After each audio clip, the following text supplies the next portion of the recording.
જ્યારે મહારાજે અહીંયા કને આ શ્લોકની અંદર વ્યસન ન કરવાનો આદેશ કર્યો છે, ત્યારે આજના આ શ્લોકને આપણે થોડોક પ્રેઝન્ટેશનના માધ્યમથી સમજશું.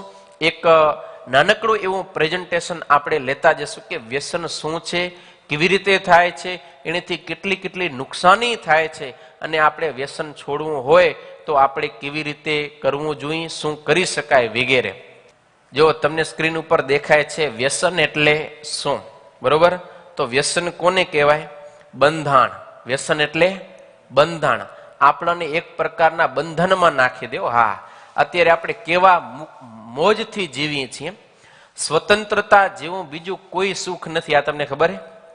હા, ભગવાને આપણને બધી પ્રકારની સ્વતંત્રતા આપી, આપણે એ મોજથી જિંદગી જીવી છીએ. પણ જો એક વ્યસન પડી જાય, નાની સરખી સિગારેટનું જોયું, એ માણસને કેવો જકડી રાખે છે, કે એને જવા ન દે. માણસને દારૂનું વ્યસન થાય, એ હાજે હૂતો હોય ને, સવારે ઉઠવું હોય તો પેલો એને એક પેગ મારવો પડે, પછી ભાઈ સાહેબ ખાટલા ઉપરથી ઊભો થઈ શકે, નહીતર ઊભો ન થઈ શકે. તો આ એક પ્રકારનું બંધાણ છે. બંધાણ મતલબ બંધન છે એમ, કે આવા એકદમ મજબૂત માણસને, જે ધારે કામ કરી શકે એવા મજબૂત માણસને એ આ વ્યસન પોતાના બંધનમાં લઈ લે, કે પછી વ્યસન જેમ ધારે એમ માણસને કામ કરવું પડે. બીજું પરતંત્રતા. સ્વતંત્રતા છીનવાઈ જાય. હાથની અંદર બેડી લગાવે ને, ઓલા પોલીસ વાળા આવે ને કેમ હાથની અંદર હાથકડી લગાવી દે, એમ વ્યસન છે ને એક પ્રકારની હાથકડી છે, બંધન છે.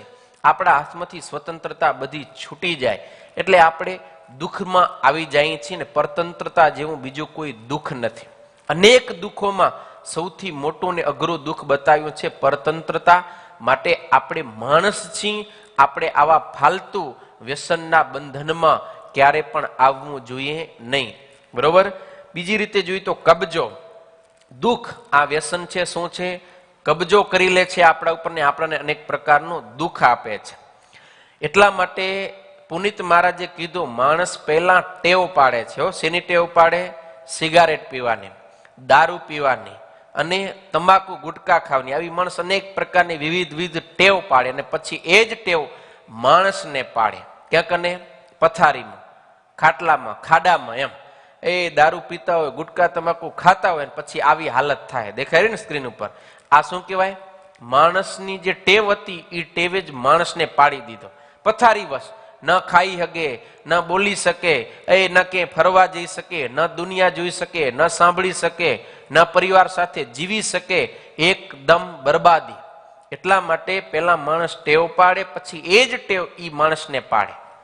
એટલે ક્યારે આવી ખરાબ ટેવ આપણે પાડવી જોઈએ નહીં. બહુ સાવધાન રહેવું જોઈએ.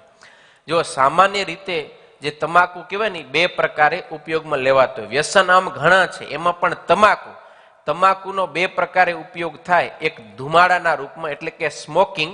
જો બીડી જૂના જમાનામાં આવતી, આજે આવતી હશે, આવે રહી, હા, બીડી.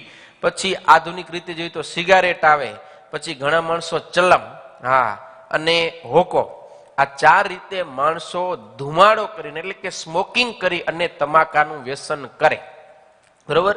હવે બીજી રીતે જોઈએ તો ખાઈને, એટલે ચ્વિંગ, એમ ચાવીને ખાઈને માણસો આ રીતે તમાકાનું વ્યસન કરતા હોય છે. એમાં પાન મસાલા, માવો ઇત્યાદિ બધું. પછી બીજા નંબરમાં આવે ગુટકા, પછી સોપારી સાથે આવે, અને ચૂનો સાથે, બુદ્ધાલાલ આવે ને ચૂના સાથે. હા, તો આ રીતે તમાકુ છે અને ખવાય. ઓલામાં ખાલી ધુમાડો, સ્મોકિંગ થાય, અને આવી રીતે ખાય. આ બે રીતે તમાકુનો ઉપયોગ થતો હોય છે.